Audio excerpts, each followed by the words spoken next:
The Santa in the Johnson's yard started whispering my daughter's name at 2:47 a.m.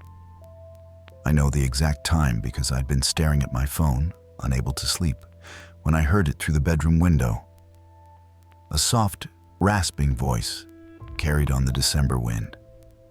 Emma, Emma, coming from outside. Coming from the 20-foot inflatable Santa Claus that had appeared in my neighbor's front yard 3 days ago. I should mention, the Johnsons had been dead for 2 months.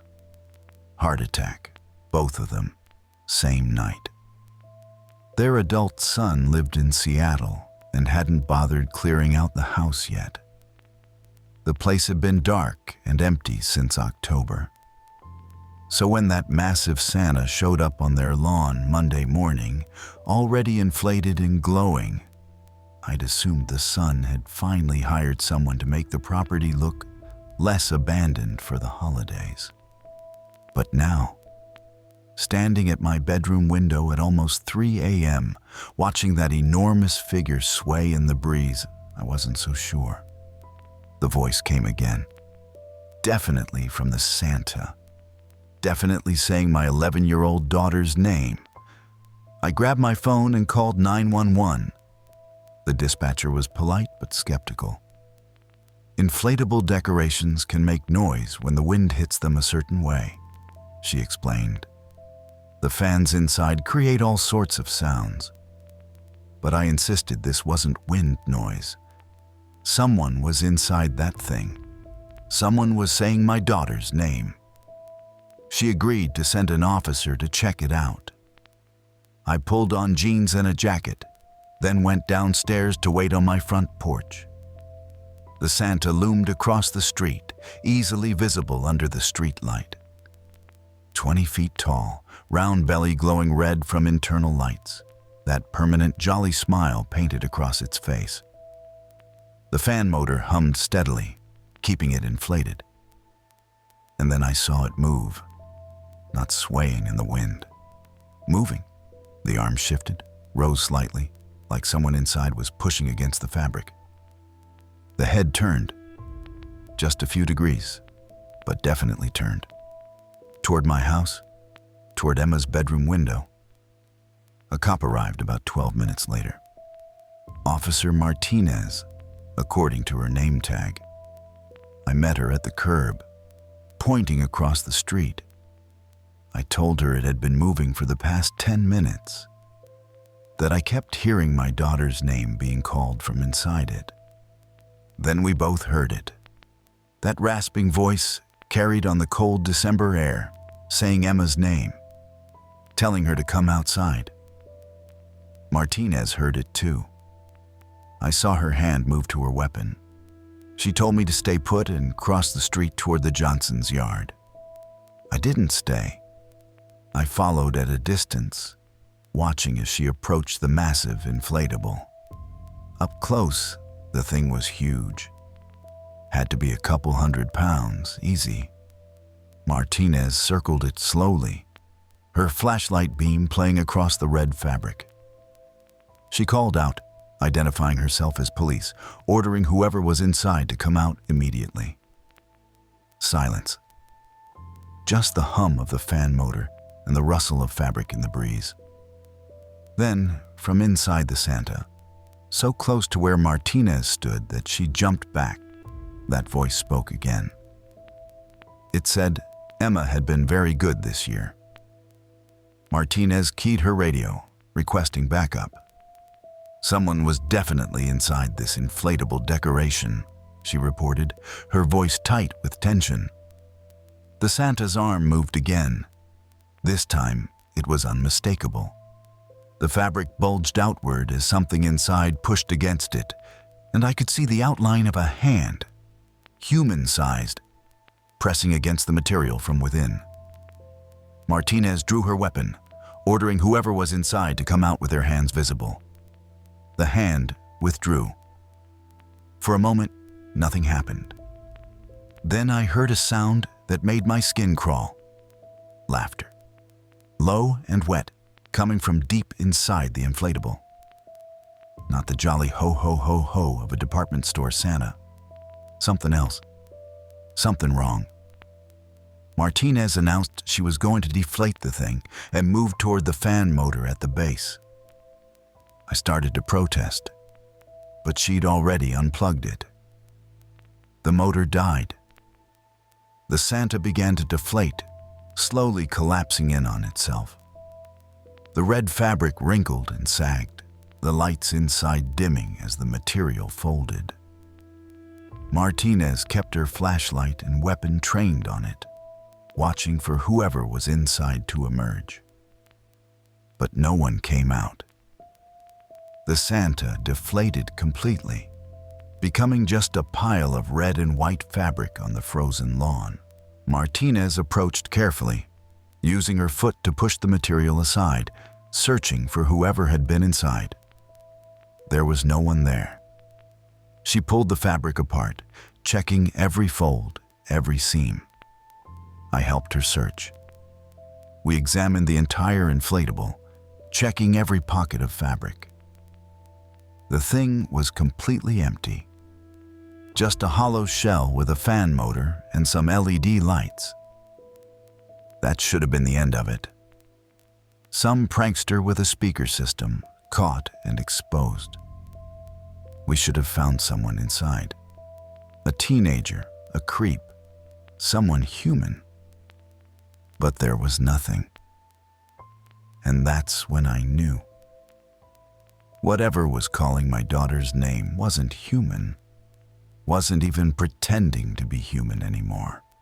Martinez suggested maybe there was a speaker, some kind of prank device hidden inside, though she didn't sound convinced. Her hands were shaking as she examined the deflated fabric. Then we heard it again. My daughter's name, whispered on the wind. The voice came from behind us, from my house. I ran. Across the street, up my driveway, through my front door that I'd left unlocked in my hurry to follow Martinez. I grabbed a baseball bat from the hall closet and took the stairs 2 at a time, my heart hammering so hard I thought it might burst. Emma's door was open. I'd closed it when I checked on her before going downstairs. She was standing at her window, looking out at the Johnsons' yard, at the deflated Santa. I called her name, told her to get away from the window, trying to keep my voice calm. She didn't move, didn't even acknowledge I'd spoken. I said her name again, louder this time. She spoke without turning around, her voice soft and distant, like she was talking in her sleep. He'd said she'd been very good this year, she told me. So very good. And now he'd come to collect her, to take her somewhere special, somewhere the good children go. Her voice had no fear in it, no emotion at all, just acceptance. That terrified me more than anything else that night. I grabbed her shoulders, turned her to face me. Her eyes were unfocused, distant, like she was looking at something I couldn't see. I asked her who had said that, though I already knew the answer. Santa, she replied. He was right there. I looked. The deflated Santa was still lying on the Johnsons' lawn, just a pile of fabric. Martinez was standing over it, talking into her radio. I told Emma there was no one there, that she'd been dreaming. She said he wasn't there now. He was here. The temperature in the room dropped. I felt it instantly. That sudden, bone-deep cold that has nothing to do with weather. My breath came out in clouds. Emma's too. Behind me, I heard the closet door creak open. I turned slowly, putting myself between Emma and whatever was in that closet, the bat raised and ready. Martinez's footsteps pounded up the stairs. She must have seen me run, but she was too far away, too slow. I heard it before I fully saw it. A sound like fabric tearing, like joints popping, like something that had been folded wrong for too long finally straightening out. The air in the room changed, became thick, heavy, hard to breathe. The smell hit me. Peppermint and decay, Christmas cookies and rot. And then I saw its face. Something emerged from the darkness of Emma's closet, not walking, unfolding, like it had been compressed, squeezed into an impossible space, and was now expanding to its true size. It wore a Santa suit, red fabric, white trim, black boots. But the proportions were wrong. The arms too long, hanging past the knees. The belly distended, bulging in ways that suggested it wasn't padding inside. The face. The face was the worst part. It had the painted smile of the inflatable Santa, but this smile was real. Stretched across a face that was too wide, too flat, like someone had taken a human face and pressed it against glass until it spread out sideways. The eyes were black holes, empty and hungry. The thing spoke in that wet, wrong voice I'd heard from the inflatable. It said Emma had been very good this year, that it was time to collect her, that the good children always came with it. Martinez burst into the room, weapon raised, shouting for it to freeze. The thing turned its head toward Martinez, that impossible neck rotating further than any human neck should. Then it spoke. Not about Emma, about Martinez, about her mother, about Thanksgiving, about a lie she'd told, a visit she'd skipped, a phone call she'd avoided. Private things, intimate things. Things that made Martinez's face go white, made her weapon hand shake. I saw the exact moment she understood what I already knew. This thing had been in her home, in her life, watching, listening, collecting secrets like a child collects toys. The thing's smile stretched wider. It said it knew who was naughty and who was nice, that it had been watching, in our homes, in our walls, in our closets. It knew everything. And the good children, it said, always came with it. They always came with it. It took a step toward Emma. I was about to discover there was no way to stop this thing. Nothing could have prepared me for what happened next. I swung the bat. The bat passed through it like swinging through smoke. No resistance, no impact. Just that cold, empty space where something solid should have been. The thing looked at me with those hollow eyes and said I couldn't hurt it. I grabbed Emma and pulled her behind me, but the thing was fast. One of those two long arms shot out and I felt fingers. Too many fingers. They wrapped around my wrist. The cold was instant and absolute, like being plunged into ice water. I couldn't move, couldn't breathe. The thing leaned close, and I smelled something sweet and rotten, like fruit left to decay. Then it whispered numbers, exact amounts, dates, every dollar I'd skimmed from expense reports over the past 6 months. Things no one could know, things I'd barely admitted to myself. My blood went cold, not from the supernatural chill, from the realization that this thing had been watching me. In my office, at my computer, inside my head, it knew everything. Martinez fired. 3 shots, center mass, the sound deafening in the small bedroom. The thing staggered back, releasing my wrist. But there was no blood. The bullets had torn holes in the red fabric of the suit, and through those holes I could see nothing. Empty space. Like the suit was hollow, just like the inflatable had been. The thing said we couldn't kill what was never alive, and laughed that wet, horrible laugh. Then it collapsed, just like the inflatable Santa had collapsed when Martinez unplugged the fan. The red suit crumpled to the floor, empty and deflated. For a long moment, none of us moved.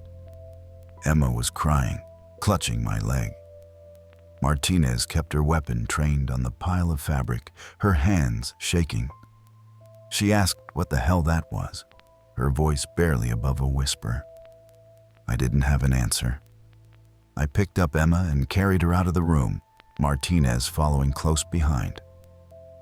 We went downstairs, out of the house, and stood on the front lawn in the freezing December air. Across the street, the inflatable Santa was gone. Not deflated, gone. The Johnsons' yard was empty, just frozen grass and shadows.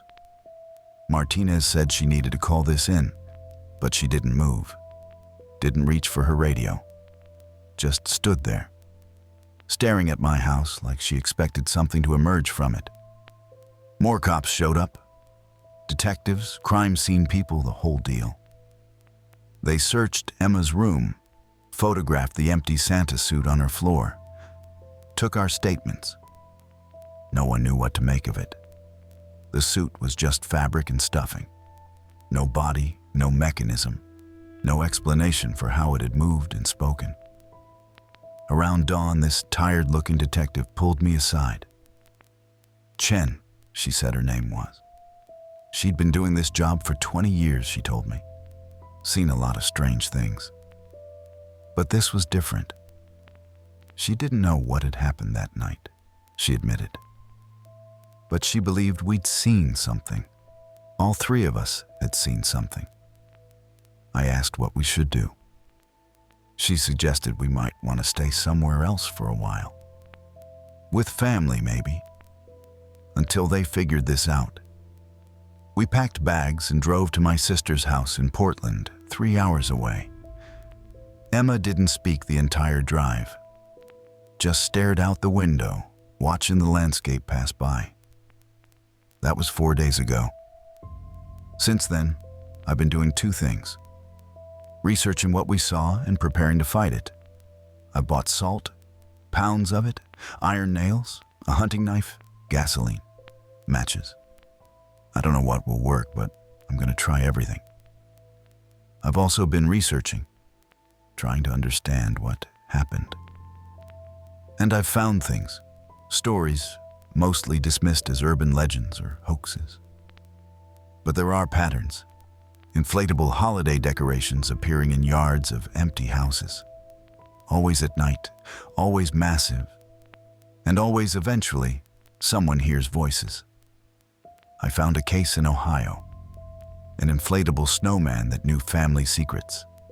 Another in Michigan, a reindeer that called children's names. When police deflated it, there was nothing inside. Dozens of these stories, all dismissed as hoaxes or mass hysteria. But I know better. I know what we saw. The worst part? In every case, the thing targeted children. Good children. Children who followed the rules, did their homework, listened to their parents. Children like Emma. And in every case, when the families tried to fight back or run away, the decoration followed them, appeared in new neighborhoods, new yards, always getting closer. I could have kept running, taken Emma to Canada, to Mexico, to anywhere, changed our names, started over. But I've seen the patterns in those stories. The families who ran, the decorations that followed, the children who disappeared anyway. Running doesn't work. So tonight, when it comes, and I know it will come, I'm going to do something none of those other families did. I'm going to fight back. And I'm going to win. Or die trying. Because last night, at my sister's house, Emma woke up screaming. She said she heard something outside her window. A voice calling her name. I ran to her room, locked the window, drew the curtains, pushed her dresser in front of the glass. I told her it couldn't get in, that I wouldn't let it, though I wasn't sure I believed it myself. When I looked out through a gap in the curtains, I saw it. In the yard across the street, where an elderly couple lives alone. A massive, inflatable Santa, 20 feet tall, glowing red in the darkness. 3 hours away. Different city, different state. And it had found us anyway. I stood there, staring at that glowing red figure across the street. and felt something break inside me. Not fear, not anymore. Something colder, harder. If it wanted Emma, it would have to go through me. And I was done running. It wasn't there when we arrived yesterday, I'm sure of it. And as I watched, one of its arms moved, rose slowly, deliberately, and pointed directly at my sister's house, directly at Emma's window. I've installed cameras, motion sensors, locks on every door and window. I check on Emma every hour, all night long. I've documented everything, sent copies to Detective Chen, to the FBI, to anyone who might listen. But I know it won't be enough. Because at 2:47 a.m. this morning, the exact same time I first heard the voice, I woke up to a sound. That familiar hum, the sound of a fan motor. I went to Emma's window and looked out. The inflatable Santa across the street was gone, just an empty yard. But in my sister's backyard, right below Emma's window, something was inflating, growing larger, taking shape. Red fabric, white trim, black boots, that painted smile. It's here. It followed us. And I don't think we can run far enough to escape it. Tonight is Christmas Eve. Emma's been very good this year, and something that wears the shape of Santa Claus has come to collect her. I'm not going to let that happen. It's 2:45 a.m. now. 2 minutes until 2:47. I can hear the fan motor humming in the backyard. I can see the red glow through Emma's curtains. I grab the knife from the kitchen, the gasoline can from the garage. My hands are shaking, but my mind is clear. I'm not running anymore. At exactly 2:47 a.m., I hear Emma's door open. I'm in the hallway when I see it. The thing wearing Santa's shape, squeezing itself through her doorway. Those two long arms reaching for her bed. It rasps that Emma's been very good. I move between it and my daughter. It turns. That flat, pressed face, that stretched smile. It looks at me with those empty black eyes and says I've been naughty, that I can't stop this. I splash gasoline across it. The red fabric darkens, soaking it up. The thing doesn't move, just watches me with those empty black eyes, that stretched smile never wavering. It thinks I can't hurt it. That fire is just another failed attempt, like the bullets, like the bat. Maybe it's right. But I'm done running, done being afraid. I flick the lighter. The flame catches instantly. The Santa suit erupts in fire, and for the first time, the thing screams. Not a human scream. Something higher, sharper, like metal tearing. It thrashes, those long arms flailing, knocking me against the wall. The smell is overwhelming. Burning plastic and that sweet, rotten decay, magnified 1,000 times. Emma is screaming. My sister is screaming. I can hear her calling 911, her voice panicked and shrill. The thing collapses, the fabric burning away to nothing. No body underneath, just smoke and that terrible smell. And then, in the smoke, I see something. A shape. Not the Santa suit. Something else. Something that was inside the suit, using it as a shell. It's small, child-sized, pale and wrinkled. Like something that's been compressed for too long. Its eyes are black holes, just like the Santa's were. It opens its mouth too wide, full of too many teeth, and speaks in that wet, rasping voice. It says Emma's been very good, that she's his to collect, that it'll come back. It always comes back. It knows where all the good children are. They never come back. Then it folds in on itself. Collapses, disappears like smoke in wind. The fire department came, the police, Detective Chen. They found scorch marks on Emma's floor, residue from the gasoline, but no body, no evidence of what I fought. Chen looked at the scorch marks, then at me. Her expression said everything. I was lucky I hadn't burned the house down. Lucky my daughter was alive. Lucky I wasn't in handcuffs. But she couldn't protect me if this happened again, she said. I told her it had said it would come back. She looked at me for a long moment. Then she reached into her jacket and pulled out a card. Not her business card. Something else. Handwritten phone number. No name. She said if it did come back, I should call that number. There were people who understood these things, she explained. People who could help. I took the card and asked if she believed me. She told me she'd seen the suit move in my daughter's room that first night, before it collapsed. She'd seen it. So yeah, she believed me. That was 3 weeks ago. Christmas has passed. New Year's too. Emma hasn't spoken much since that night. She draws a lot. Pictures of Santa Claus, always with that too wide smile, those empty eyes.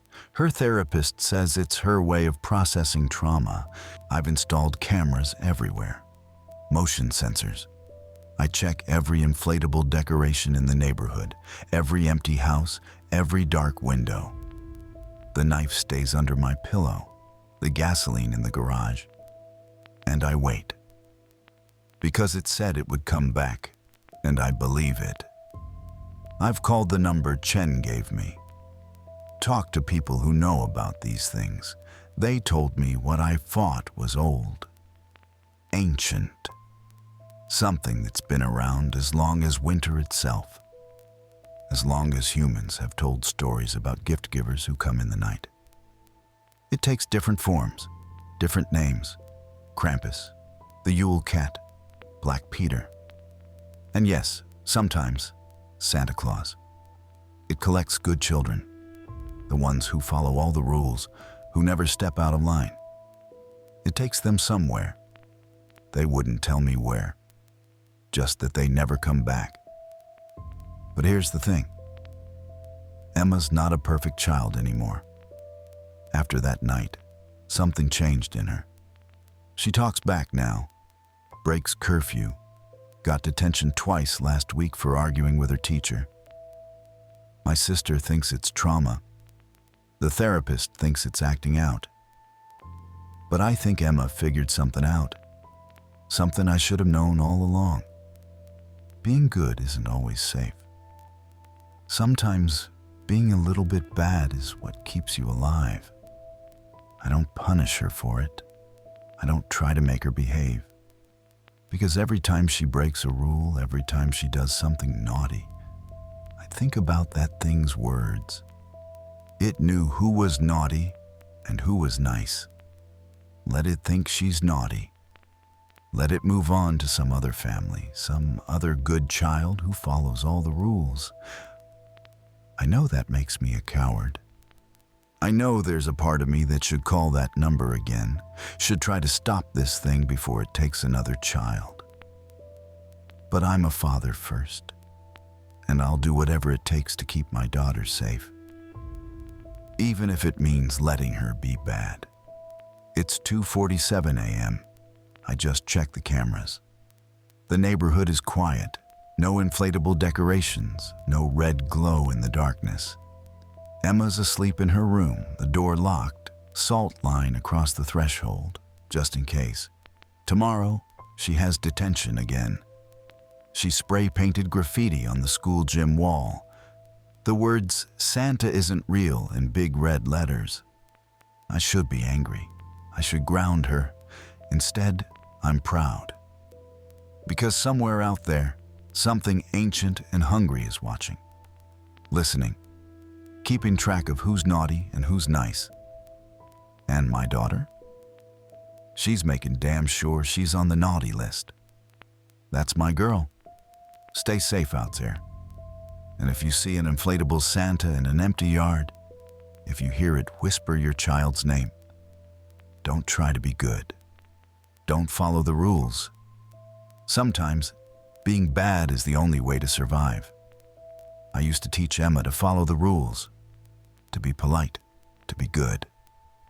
Now I teach her to break them, because somewhere out there something ancient is keeping score, checking its list, watching for the good children. And my daughter's name isn't on that list anymore. I made sure of it. Merry Christmas.